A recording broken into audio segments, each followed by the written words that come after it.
What up, though, y'all? This is Ami Visuals with the Real Visual Outlet, and as always, beside me, So. And today we have a very special guest on the show with us. What's cracking? It's the one and only Mr. Real Music himself, Lord Jackson. Mr. Real Music himself. Real music over everything. That's the motto. Okay. Tell us your social media and where you are from. Hey. Facebook, Twitter, Instagram, at Lord Jackson 125. And I'm actually from Detroit. You're from Detroit. Mm-hmm. And actually, I'm not representing Detroit by itself. I'm representing the whole state, Michigan. Right, because you say Michigan versus everybody instead of Detroit versus everybody. That's right. Okay. Well, what that mean? Well, the thing with that is you've known everybody from the music industry always is representing Detroit. Mm-hmm.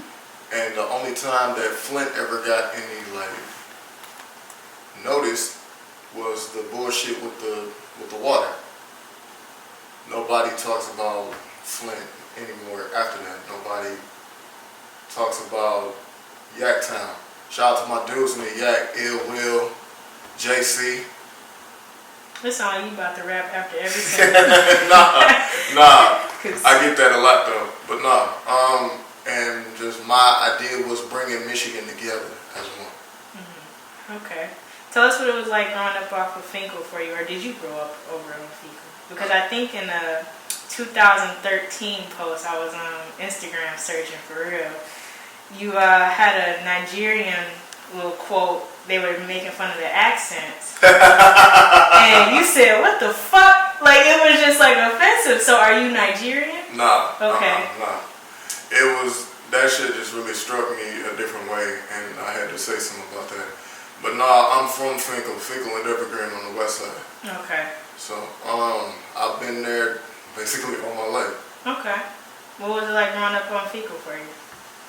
Just common, you gotta hustle. You just gotta make your way to get money. Okay. So is that where you created the persona Swag Jackson? Because that was what one of your first names? It was the first name that I had, unfortunately. Swag. I don't even know. Do people use swag like that anymore? I don't think so. It's embarrassing as hell to know about that shit. But, what happened was, it was just a nickname at first. And I started rapping around like 2006. Just your common, you in high school, you in the middle school, all of a sudden you get introduced to a rap battle out of nowhere, and by this time I didn't have my own name yet. So I was just going by, minding my business. All of a sudden you see like this big ass circle surrounding everybody, and you're like, hey, who wanna jump in? So I'm like, fuck it. Handled my business, got in there and did what I had to do. And then it wasn't until about years later that everybody just started calling me that in high school. And I just decided to run with that until it was between 2012 and 2015, I'm gonna say. Nah, 2012, and when I did Into the Kingdom 2, around 2016, that had to be. So where did the law come from? It's my name. Law. Mm-hmm. But instead of your normal, because everybody, when you hear law, you hear law enforcement. No. Mine is more of an acronym. Loyalty, aggressiveness, and willingness to sacrifice. And that's your government. And that's what your mother came up with, the acronym as well? The acronym was just me. What was your mom's reasoning, if she named you, or who named you? Real name is Lawrence. Okay. So you a battle rapper? Nah. Or you have experience in it, it seemed like. I do a little bit back then, but no, I'm not a battle rapper at all. No. But I am a fan of it. Okay. Would you do it? Challenge? Now? Not really, no. No. Okay. So tell us a little about TFG Entertainment, Diamond Boy Entertainment, 9190 Entertainment, because it seems like those are a little bit of subsidiaries from you, like from just your career as a rapper in general. And so, what else is it? What, Purple Gang Mafia as well? Yeah. Mm-hmm. Okay. Now it's TFG Music Group, but back then it was just something I thought of around the time, like I said, around 2011. And I figured that 2011, 2012 was the time that I decided to go serious with it in the music. And of course, I wasn't just going to be looking for a label to get me right off the bat. So I decided to do something by myself at first, which was the TFG Entertainment. And now, what is that, TFG? Fucking greatest. And that's basically what I looked at myself as at first. But I knew that I needed to get some work done in order to be really that title. And that was there for a moment until, shout out to my dude XCI, he picked me up. And this was around 2013 on my seat in November 8th, 2013. And I've been with Diamond Boy for 2 years. Diamond Boy Music Group. It was him and Jay Prince. And they liked what I was going with at the time, and they felt that I needed some work done, so they wanted to take me under their wing to show me a couple of things. But unfortunately, things didn't work out for around the time that I was doing Enter the Kingdom 2. But I did do 2 mixtapes under them. This was Enter the Kingdom 1 and my first Rest in Peace. And around that time, like you said, with the Purple Gang Mafia, shout out Face Off, Sleepy NASA, Rico Will, the LOV, Roland produced it. All of us, we came together. We've known each other since 2012, actually. And Face wanted to do something around 2016 where he wanted to make a music group of himself. He's been rapping actually longer than me. But we're all family, and it made sense for all of us to come together instead of him trying to find new people to fuck with. So after I did the network concert number 2 at the Glass House, that's when everything got finalized and we decided to do it then.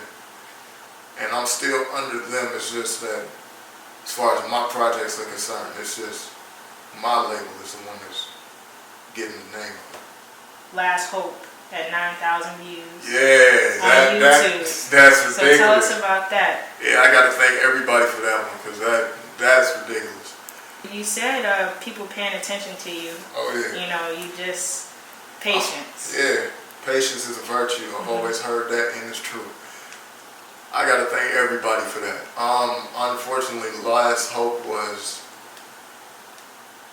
kind of a tribute to my fallen cousin that was killed February 2013.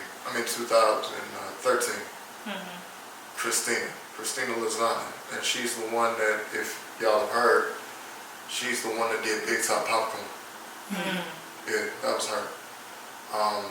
Unfortunately, the family is still trying to cope, not even coping, trying to cope through the loss that we've dealt with. And at the funeral, she fucked around and got an award from the mayor of Detroit. Wow. Yeah.